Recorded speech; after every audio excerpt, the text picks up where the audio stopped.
మిత్రులు, శాసనమండలి సభ్యులు, ఏవిఎన్ విద్యా సంస్థల అధిపతి ఏవిఎన్ రెడ్డి గారికి 75వ జన్మదిన శుభాకాంక్షలు తెలియజేస్తూ ఒక అద్భుతమైన ఏవిఎన్ ఎడ్యుకేషనల్ క్యాంపస్ని ఈరోజు ప్రారంభించి ఈ కార్యక్రమానికి నాతో పాటు ముఖ్య అతిథులుగా కేంద్ర మంత్రివర్యులు పెద్దలు జి కిషన్ రెడ్డి గారిని, శాసనమండలి చైర్పర్సన్ శ్రీ గుత్తా సుఖేందర్ రెడ్డి గారిని, రాజ్యసభ సభ్యులు వేం నరేందర్ రెడ్డి గారిని, స్థానిక పార్లమెంట్ సభ్యులు చామల కిరణ్ రెడ్డి గారిని, మెదక్ పార్లమెంట్ సభ్యులు మిత్రులు రఘునందన్ రావు గారిని, మహబూబ్ నగర్ పార్లమెంట్ సభ్యులు శ్రీమతి డికే అరుణ గారిని, ఇతర శాసనమండలి సభ్యులు స్థానిక శాసనసభ్యులు మల్రెడ్డి రంగారెడ్డి గారిని, ఈసారి శాసనసభలో ఎన్నికైన చాలామంది శాసనసభ్యులను, వివిధ కార్పొరేషన్ చైర్మన్లను, ఏవిఎన్ రెడ్డి గారి సొంత కుటుంబము, ఎక్స్టెండెడ్ ఫ్యామిలీ, ఏవిఎన్ విద్యా సంస్థల ఉద్యోగులందరికీ కూడా నా శుభాకాంక్షలు తెలియజేస్తున్నాను. ఏవిఎన్ గారి క్యాంపస్ చూసిన తర్వాత రాష్ట్ర ప్రభుత్వం ఏదైతే చేయాలని ప్రణాళికలను రచిస్తుందో ఈ 25 ఎకరాల క్యాంపస్ 5 లక్షల స్క్వేర్ ఫీట్ కన్స్ట్రక్షన్ బిల్డప్ ఏరియాను చూస్తే మేము ఏఐలో లేకపోతే ఆర్కిటెక్ట్స్ ఇచ్చిన డిజైన్స్లోనే దాదాపుగా సంవత్సరం పైగా సమయాన్ని కేటాయించినము. నాకు ముందే తెలిసి ఉన్న, ముందే ఏవిఎన్ గారు చెప్పి ఉన్న, మా ప్రభుత్వ ఉద్యోగులను ప్రధానంగా young India integrated residential schools ఏదైతే మేము డిజైన్ చేస్తున్నామో ఎగ్జాక్ట్గా నా బ్రెయిన్ చైల్డ్ ఏదైతే ఉందో as it is where it is అన్నట్టుగా ఇక్కడ ఏవిఎన్ రెడ్డి గారు ఈ క్యాంపస్ని తీర్చిదిద్దారు. ఎగ్జాక్ట్గా స్టేట్ గవర్నమెంట్ ప్రతి నియోజకవర్గానికి ఒకటి, 100 శాసనసభ నియోజకవర్గాలలో 100 యంగ్ ఇండియా ఇంటిగ్రేటెడ్ రెసిడెన్షియల్ స్కూల్స్ని 25 ఎకరాల క్యాంపస్లో 5 నుంచి 6 లక్షల స్క్వేర్ ఫీట్ కన్స్ట్రక్షన్ బిల్డప్ ఏరియాలతో 2500 మంది విద్యార్థులతో ఈరోజు కార్యక్రమాన్ని చేపట్టి 20,000 కోట్ల రూపాయలని రాష్ట్ర ప్రభుత్వం కేటాయించి 59 స్కూల్స్ని ఈ అకాడమిక్ ఇయర్లో పనులను ప్రారంభించుకోవడం జరిగింది. భవిష్యత్తులో మిగతా వాటిని కూడా మిత్రుడు రాకేష్ రెడ్డి గారు శాసనసభ్యులు ఇక్కడ ఉన్నారు, అందరికి ఇచ్చినోగా నాకు ఇవ్వలేదని కంప్లైంట్ చేస్తాడు. 2వ విడతలో తప్పకుండా, మొదటి విడతలో మా వాళ్లకు, 2వ విడతలో మన వాళ్ళకు అందరికీ ఇవ్వాలని ఈరోజు రాష్ట్ర ప్రభుత్వం విద్య మీద ఒక ప్రత్యేకమైన శ్రద్ధ, ఆసక్తిని ఈరోజు రాష్ట్ర ప్రభుత్వం ప్రదర్శిస్తుంది. మీకు అందరికీ తెలుసు, దేశ స్వతంత్రం వచ్చినప్పుడు భారతదేశం తీవ్రమైన నిరక్షరాస్యతను, ఘోరమైన ఆకలి కేకల్ని ఆనాడు మనం వినడం జరిగింది. అందుకే మొట్టమొదటి ప్రధానమంత్రి పండిత్ జవహర్లాల్ నెహ్రూ గారు my top priority is education and irrigation, ఈ రెండింటిని మొదటి ప్రధానమంత్రి ప్రాధాన్యతగా తీసుకొని ఈ దేశంలో ఉండే నిరక్షరాస్యతను తగ్గించి విద్యా వ్యాప్తి కోసం వారు పునాదులు వేయడం జరిగింది. ఈరోజు దేశంలో ఉన్న గొప్ప పేరుగాంచిన యూనివర్సిటీలను మొదటి ప్రధానమంత్రి పండిత్ జవహర్లాల్ నెహ్రూ గారు ప్రారంభించడం వల్ల ఈరోజు భారతదేశంలో ఎక్కడ తండాలలో, గూడాలలో, మారుమూల పల్లెకు వెళ్ళిన ప్రభుత్వ పాఠశాలలు విద్య అందించే అవకాశం ఈరోజు దేశంలో 100% మనం చేరుకోగలిగాం. 100% ప్రజలు విద్య నేర్చుకున్నారా అంటే నేను చెప్పలేను, కానీ 100% ఈ దేశంలో అన్ని ప్రాంతాలకు ప్రభుత్వ విద్యా వ్యవస్థ వ్యాపించింది. అదేవిధంగా ఇరిగేషన్, కరువు కాటకాలతో ఆనాడు చనిపోతున్నప్పుడు ప్రజలకు ఆహార భద్రత కల్పించాలి అని irrigation projects first prime minister ప్రారంభించిన సాగునీటి ప్రాజెక్టులు మన ప్రాంతంలో నాగార్జున సాగర్, శ్రీశైలం, ఎస్ఆర్ఎస్పి లాంటి ప్రాజెక్టుల్ని మొట్టమొదటి ప్రధానమంత్రి గారు ప్రారంభించారు.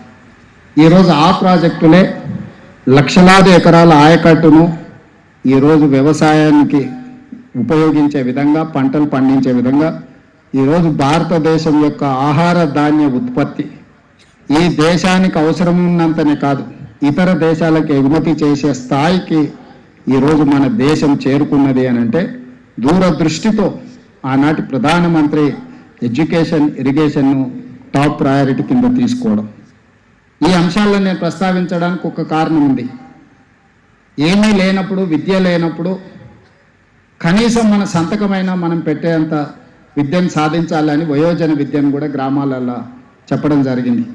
వ్యవసాయ కూలీలు, వ్యవసాయ పనులు చేసుకునే వాళ్ళకు వేదిక మీద ఉన్న చాలామంది ప్రజాప్రతినిధులకు తెలుసు. ఒకప్పుడు గ్రామాలలో వయోజన విద్య అని సాయంత్రం కనీసం చదవడానికి, వాళ్ళ సొంత సంతకం పెట్టడానికైనా విద్యను నేర్పినాం.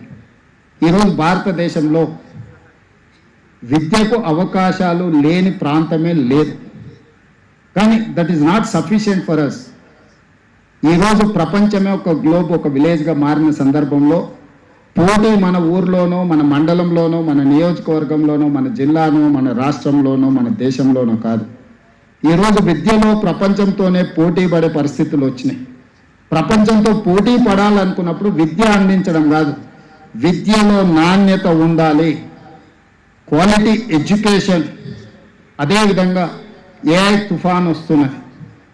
ఏఐ సునామీలాగా వచ్చి వేలాది లక్షలాది మంది వైట్ కాలర్ జాబ్లు పోతున్నాయి అని చెప్పి రోజు పేపర్లలో, టీవీలలో చూస్తున్నాం.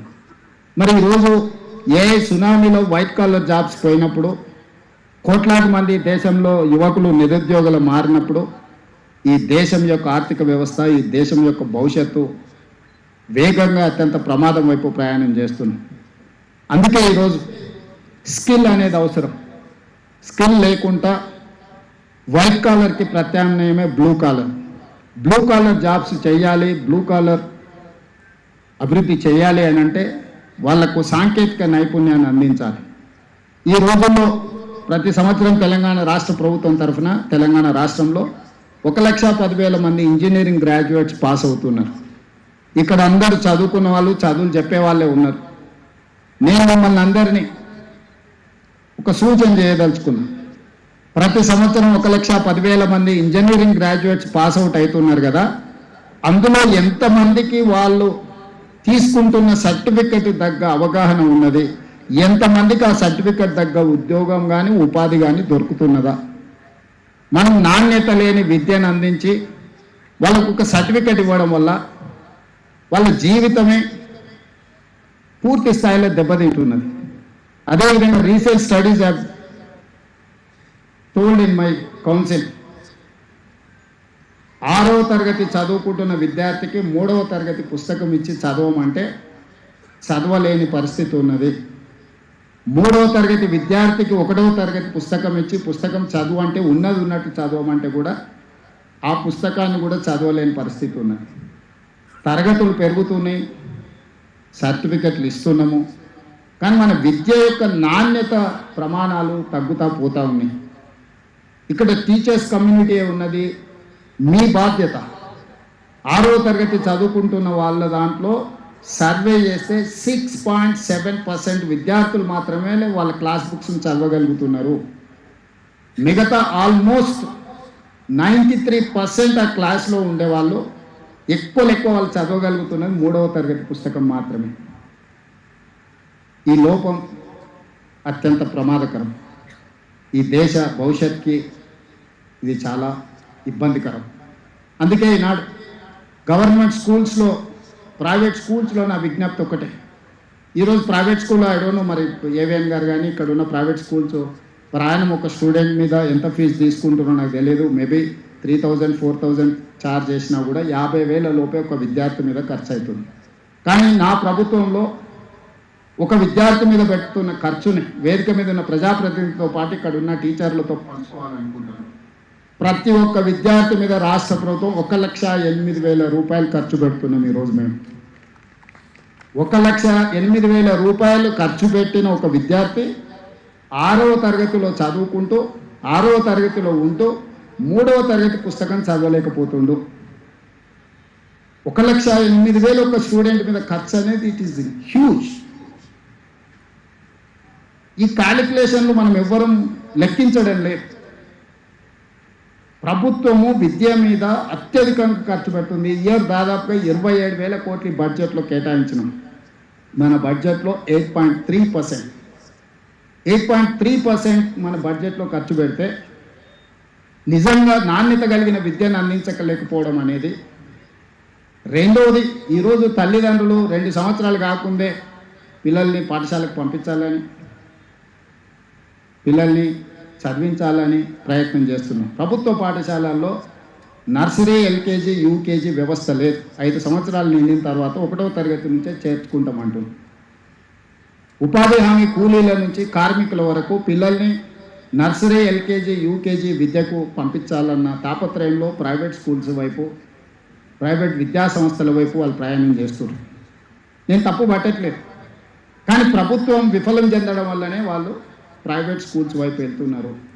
అందుకే ఈ సంవత్సరం నుంచి గవర్నమెంట్ స్కూల్స్లో నర్సరీ, ఎల్కేజీ, యూకేజీని కూడా ఇప్పుడు రాష్ట్ర ప్రభుత్వము ప్రవేశపెడుతుంది. వచ్చే అకాడమిక్ ఇయర్ నుంచి నేను నర్సరీ, ఎల్కేజీ, యూకేజీలో పేద పిల్లల్ని ప్రభుత్వ పాఠశాలలకు తేకపోతే 3 సంవత్సరాలు ప్రైవేట్ స్కూల్లో చదువుకున్న తర్వాత 4వ సంవత్సరం మళ్ళీ ప్రభుత్వ పాఠశాలలు చేరడం అనేది జరగదు. ఈరోజు నాకు కొన్ని స్కూళ్ళల్లో 9 మంది టీచర్లు ఉంటే 5 మంది స్టూడెంట్స్. ఈ 9 మంది టీచర్లు ఎవరికి చదువు చెప్పాలి? 5 మంది స్టూడెంట్స్కి. వాళ్ళు వంతుల వారీగా పెట్టుకుంటే వాళ్ళకి 15 రోజులకు ఒకసారి వస్తుంది డ్యూటీ. అన్ని సంతకాలు ఒకడే పెడుతుండు, ఏదో నడిచిపోతుంది. అది వాళ్ళ తప్పు కాదు, సొసైటీ యొక్క తప్పు. మనం దాని మీద ఫోకస్ చేయకపోవడం వల్ల ఈరోజు ఇంకా కొంచెం స్టాటిస్టిక్స్ నేను ఇవ్వదలుచుకోను. రాష్ట్ర ప్రభుత్వ ఆధ్వర్యంలో 26,000 పాఠశాలలు ఉన్నాయి. 26,000 పాఠశాలలు నా దగ్గర ఉంటే నా దగ్గర ఉన్నది 18 లక్షల మంది విద్యార్థులు. అదే ప్రైవేట్లో 11,000 పాఠశాలలు ఉంటే 33 లక్షల మంది విద్యార్థులు ఉండు. మరి ప్రైవేట్లో 11,000 స్కూళ్ళల్లో 33 లక్షల మంది విద్యార్థులు ఎట్లుంటారు? ప్రభుత్వంలో 26,000 పాఠశాలలు ఉంటే నా దగ్గర 18 లక్షల స్టూడెంట్స్ మాత్రమే ఎందుకున్నారు? ఈరోజు ప్రజాప్రతినిధులు అందరం, వేదిక మీద ఉన్న పెద్దలందరూ, యువమిత్రులు అందరూ ఆలోచన చేయాలి. మనం ఎక్కడ సమాజము, ఎక్కడ విఫలం చెందినము, ఎక్కడ ఎడ్యుకేషన్ సిస్టమ్ డిరేల్ అయింది, ఎక్కడ ప్రజాప్రతినిధులుగా మనము కొన్ని కఠినమైన నిర్ణయాలు తీసుకోవాల్సిన అవసరం ఉన్నది. రాజకీయాలకు అతీతంగా ఇది ఆలోచన చేయాల్సిన సందర్భం. ఈ వేదికను చూసినాం, నాకు సంతోషమైంది. కనీసం కొంత క్వాలిటీ డిస్కషన్, డిబేట్, కనీసం మనసులో ఉన్న ఆలోచనలను పంచుకుంటే కేంద్ర ప్రభుత్వంలో ఉన్న పెద్దలు కానీ, ప్రజాప్రతినిధులు కానీ ఎక్కడో ఒక దగ్గర ఈ సిస్టమ్ని ఎంపవర్ చేయడానికి మాట్లాడతారని నేను భావిస్తున్నాను. ఈరోజు మన అందరం ఆలోచన చేయాలి, సమాజం కూర్చొని ఆలోచన చేయాలి. విద్య కోసం తాపత్రయపడాల్సిన పర్లేదు. ప్రతి గ్రామంలో స్కూల్ వచ్చింది, సింగిల్ టీచర్ స్కూల్స్ వచ్చినాయి.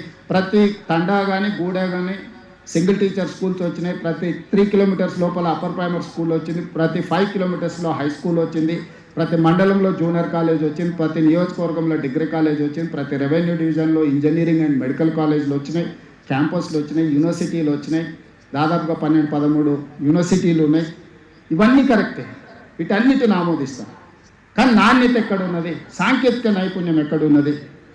ఈరోజు నాణ్యమైన విద్యను అందించకుండా సాంకేతిక నైపుణ్యాన్ని మన యువతకు నేర్పకపోతే ఈ ఏఐ సునామీలో వీళ్ళు ఏమి ప్రయోజకులు కాని పరిస్థితి వస్తే ఈ దేశం ఎదుర్కోబోయే సమస్య ఎంత తీవ్రమైనదో ఈరోజు వేదిక మీద ఉన్న మనందరం ఆలోచన చేయాలి. అందుకే ఈరోజు రాష్ట్ర ప్రభుత్వం కొన్ని అంశాలలో మాకు భిన్నాభిప్రాయాలు ఉండొచ్చు, కొన్ని అంశాలలో భేదాభిప్రాయాలు ఉండొచ్చు. నాకు తెలిసి విద్యకు వైద్యానికి సంబంధించి కిషన్ రెడ్డి గారు కానీ, రఘునందన్ రావు గారు కానీ, లేకపోతే మా మిత్రులు వేదిక మీద ఉన్న ఎమ్మెల్సీలకు, మా అర్ణమ్మ గారు కానీ, మాకెవరికి భిన్నాభిప్రాయాలు లేవు. మా అందరి అభిప్రాయం ఒకటే, నాణ్యమైన విద్యను పేదలకు అందించడం ద్వారా దేశానికి ప్రయోజకులను తయారు చేయాలి.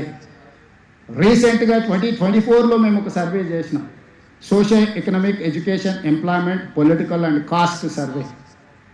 ఈ రాష్ట్రంలో ఉన్న జనాభా మొత్తాన్ని లెక్కించినాం, కులగణన చేసినాం, విద్య, ఆర్థిక పరిస్థితి, రాజకీయంగా కూడా వాళ్ళు ఎప్పుడైనా లైఫ్లో ఆ కమ్యూనిటీ నుంచి వార్డ్ మెంబర్ అయినరా, సర్పంచ్ అయిందా, లేకపోతే ఆ కమ్యూనిటీస్లలో ఎవరైనా పట్టభద్రుల వరకు చదువుకున్నారా, లేకపోతే ఆ కమ్యూనిటీస్ నుంచి డాక్టర్లు ఇంజనీర్లు ఎవరైనా అయినరా తో సహా 57 ప్రశ్నలతోని socio economic, education, employment, political and caste survey చేసిన.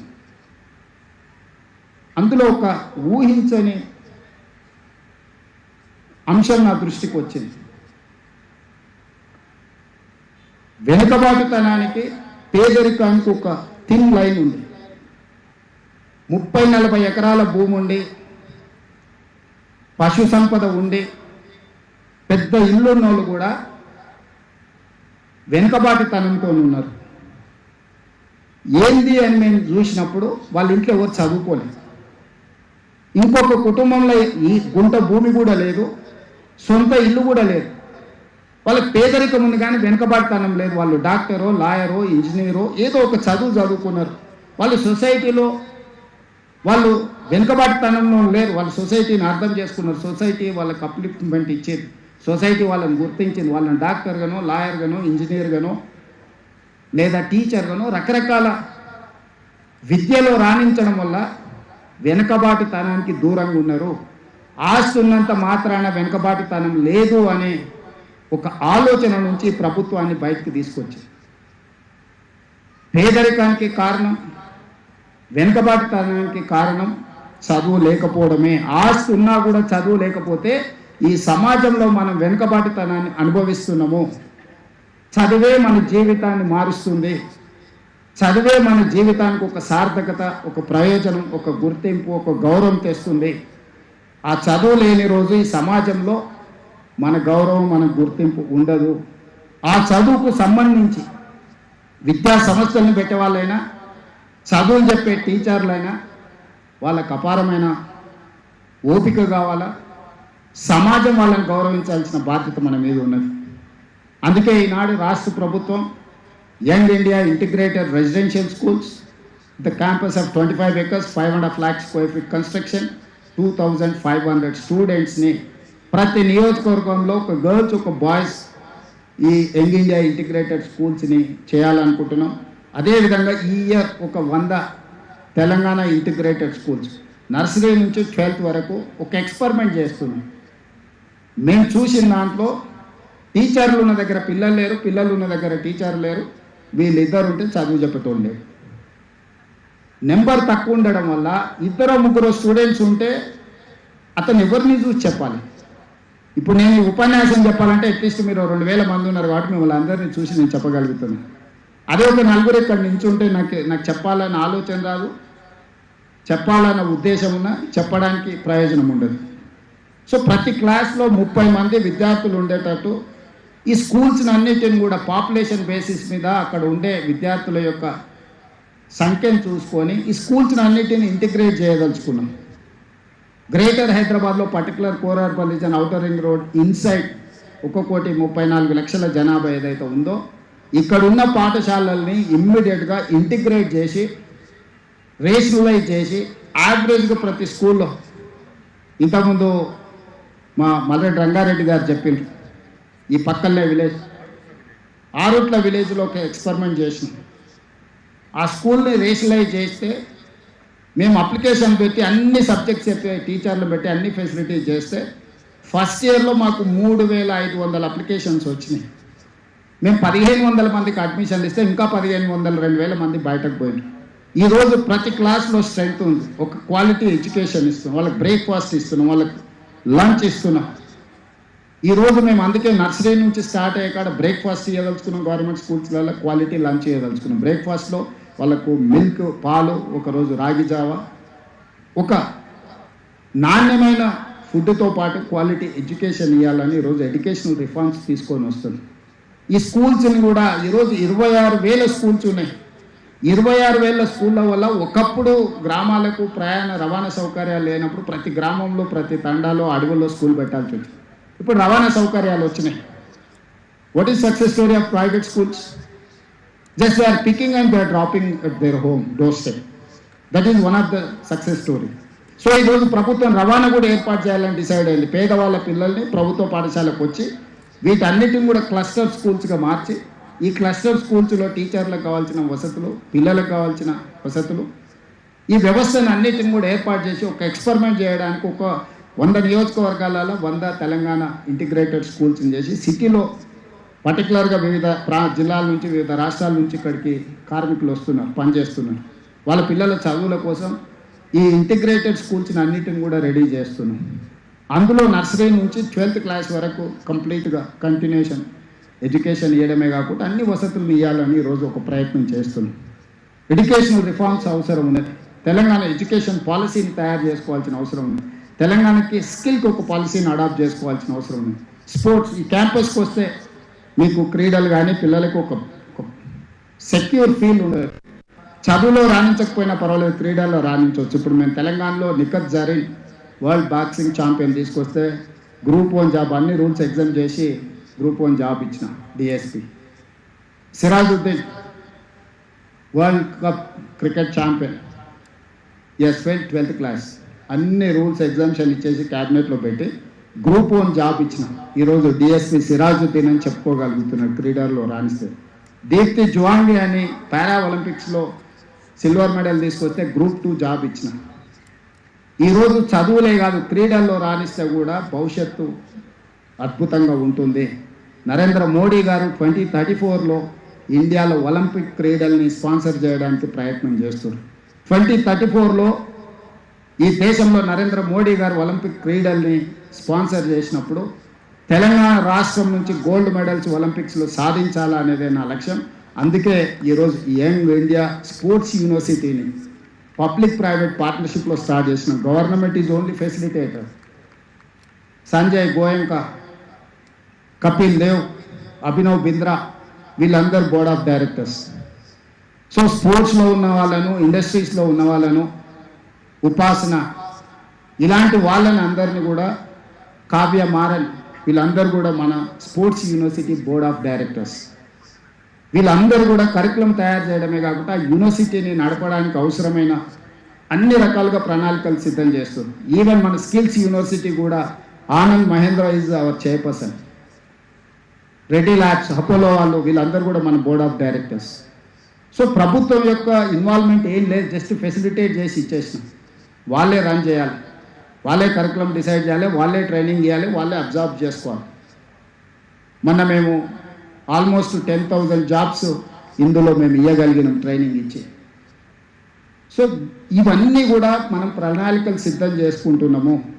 భవిష్యత్తులో రాబోయే ఏఐ సునామీని ఎదుర్కోవాలి, వైట్ కాలర్ జాబులు పోయిన వాళ్ళని అప్గ్రేడ్ చేసుకోవాలి, బ్లూ కాలర్ జాబ్లకు ప్రిపేర్ చేయాలి అని అంటే ప్రభుత్వం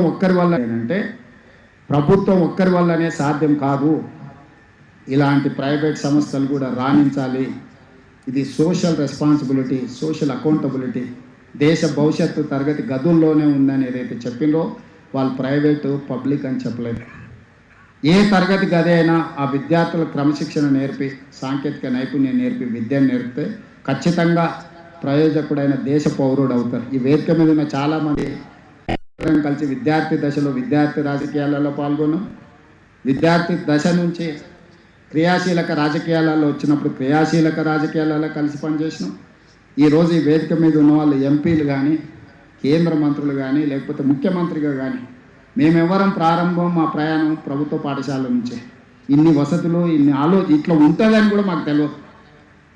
కానీ మేము నేర్చుకున్న విద్య లేదా గ్రామీణ ప్రాంతంలో అక్కడున్న వసతులు వెసులుబాటుతోనే ఇక్కడికి రాణించగలిగినాం. రేపటి భవిష్యత్తులో ఈ విద్యార్థులను తీర్చిదిద్దాల్సిన బాధ్యత ఇక్కడ ఏవిఎం గారి ఫ్యామిలీ మీద ఆధారపడి ఉన్నది.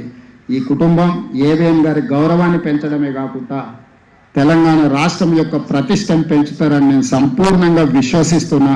మీరు అందరూ కూడా బాధ్యతతో పని చేయాల్సిందిగా విజ్ఞప్తి చేస్తూ మరొకసారి మా ప్రభుత్వ అధికారులను కూడా కలెక్టర్ గారు ఇక్కడ ఉంటే నోట్ చేసుకొని మన ఎడ్యుకేషన్కి సంబంధించిన వాళ్ళని క్యాంపస్ని విజిట్ చేయించండి. మనం ఏదైతే young India integrated residential schools design చేస్తున్నామో ఇక్కడికి వచ్చి ఒకసారి నేను ఏవిఎం గారికి కూడా రిక్వెస్ట్ చేస్తున్నా. మా ప్రభుత్వ అధికారులు వస్తారు ఈ క్యాంపస్ని చూడడానికి.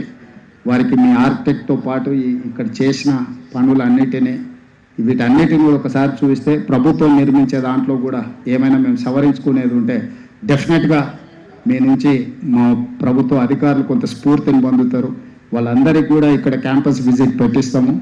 అది కూడా ఏర్పాటు చేయాల్సిందిగా కోరుకుంటూ మీ అందరి దగ్గర సెలవు తీసుకుంటున్నా. ధన్యవాదాలు మిత్రులారా.